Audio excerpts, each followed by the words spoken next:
IDF यानी कि Israel की सेना या यूं कह लीजिए इजरायली डिफेंस फोर्सेस अब अपने ही नेता को बाहर का रास्ता दिखा देंगी।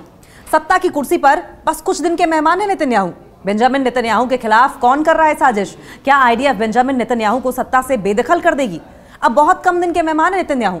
आईडीएफ के अलावा और किसका हाथ है इस धोखे के पीछे? तमाम सवालात हैं। उन तमाम सवालात के बीच में तमाम तरह के प्रदर्शन भी झेलते हुए नजर आ रहे हैं नेतन्याहू। उनके ही लोग उनके खिलाफ हर हफ्ते सड़कों पर उतर जाते हैं, प्रदर्शन करते हुए दिखाई देते हैं। और न सिर्फ इतना, बल्कि आपको यह भी बताएं कि नेतन्याहू के एक फैसले ने इजराइल को ही बांट दिया। अंतर्राष्ट्रीय रूप से भी ज्यादा अलग थलग पड़ने का और ज्यादा खतरा बढ़ गया है। यानी कि इजराइल क्या अब अकेला हो जाएगा? सवाल यह भी है।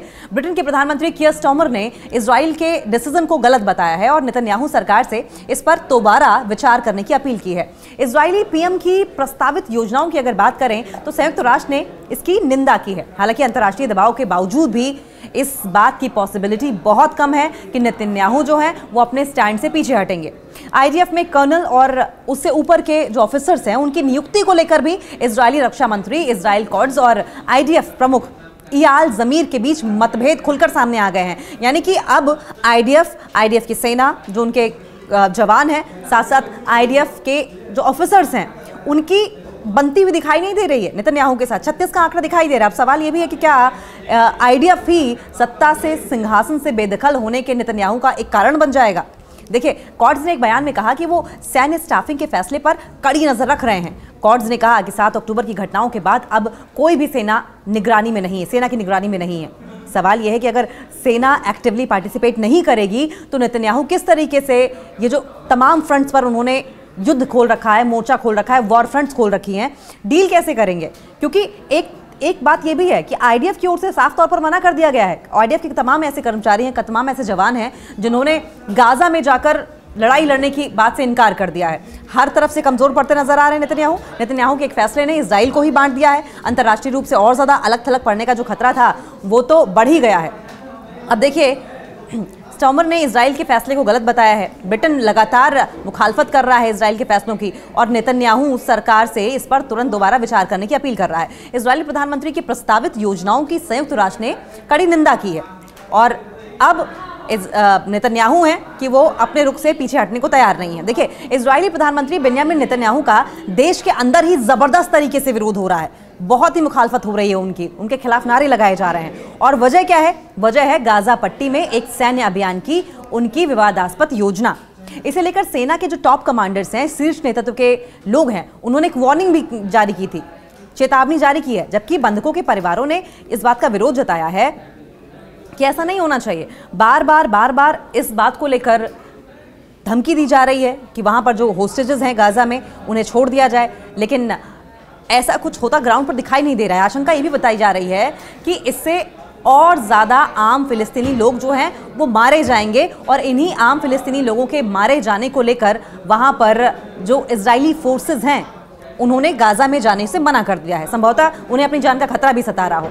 देखिए, इस प्लानिंग से इजराइल के अंतर्राष्ट्रीय रूप से और ज़्यादा अलग थलग मरने का खतरा भी बढ़ गया है। और ज़्यादा अकेला क्या पड़ जाएगा इजराइल, ये भी सवाल है। इजरायली सुरक्षा कैबिनेट की एक 10 घंटे लंबी बैठक में मंत्रियों ने गाजा शहर पर कब्जा करने के जो प्रस्ताव थे उनको मंजूरी दे दी है, जैसा कि नेतन्याहू पहले ही साफ कर चुके हैं। इसे गाजा पर पूर्ण नियंत्रण की दिशा में पहले चरण के रूप में देखा जा रहा है। हालांकि ये साफ नहीं है कि अभियान कब शुरू होगा, लेकिन संभावना इस बात की है कि ये कई महीने तक चल सकता है, क्योंकि सेना को हजारों रिजर्व सैनिकों को दोबारा बुलाना होगा जो पहले ही कई बार सेवा दे चुके हैं और अब थक भी चुके हैं। साथ ही उस क्षेत्र से निवासियों को जबरन खाली कराना होगा जहां लगभग 8 लाख फिलिस्तीनी रहते हैं। इनमें से अधिकांश लोग इस जंग के दौरान पहले ही बार विस्थापित हो चुके हैं, माइग्रेट हो चुके हैं।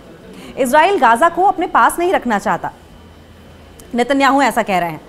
फिर सवाल यह है कि वहां पर इस तरीके से युद्ध क्यों छेड़ रखा है? देखिए, सुरक्षा कैबिनेट की बैठक से पहले नेतन्याहू ने एक इंटरव्यू दिया था जिसमें उन्होंने ये कहा था कि इजराइल गाजा पर पूरी तरीके से अपना नियंत्रण नहीं लेना चाहता है, नियंत्रण स्थापित नहीं करना चाहता है। कैबिनेट के फैसले से ऐसा संकेत मिला है कि उसने इस योजना को औपचारिक रूप से पूरी तरीके से मंजूरी देती है। इंटरव्यू में नेतन्याहू ने संकेत दिया कि इजराइल गाजा को अपने पास नहीं रखना चाहता। उन्होंने कहा कि वहां शासन नहीं करना चाहते, वहां हम एक शासक इकाई के रूप में नहीं रहना चाहते, हम इसे अरब देशों की ताकतों को सौंपना चाहते हैं। हालांकि उन्होंने ये साफ नहीं किया है कि इस संभावित व्यवस्था में कौन से देश शामिल हो सकते हैं या इसकी रूपरेखा क्या रहने वाली है। फिर भी ये एक दुर्लभ संकेत है, ये बहुत रेयर है कि वो युद्ध के बाद गाजा को लेकर क्या सोच रहे हैं। अब तक प्रधानमंत्री नेतन्याहू गाजा में जंग के बाद की स्थिति को लेकर कोई साफ नजरिया पेश नहीं कर पाए हैं। उनका पॉइंट ऑफ व्यू क्या है, उनका मकसद क्या है, वो हासिल करना क्या चाहते हैं, ये साफ नहीं कर पाए हैं, सिवाय इसके कि उन्होंने फिलिस्तीनी प्राधिकरण को कोई प्रशासनिक भूमिका देने से इनकार कर दिया है। फिलिस्तीनी प्राधिकरण कब्जे वाले वेस्ट बैंक पर शासन करता है और इजराइल को मान्यता देता है।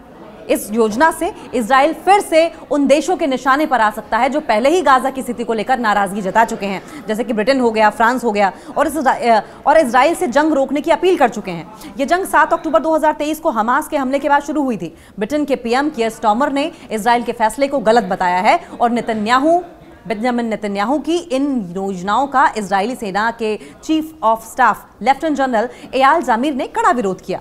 उन्होंने प्रधानमंत्री को चेतावनी दी कि गाजा पर पूर्ण कब्जा एक जाल में फंसे जैसा होगा। सरकार से इस पर तुरंत दोबारा विचार करने की अपील की गई।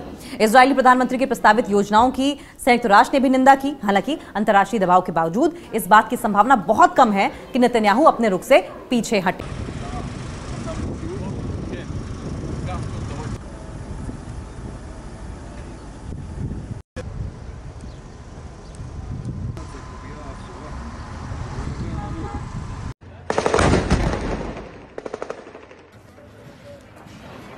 कौन समझ लाना था?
דרך המרול שם.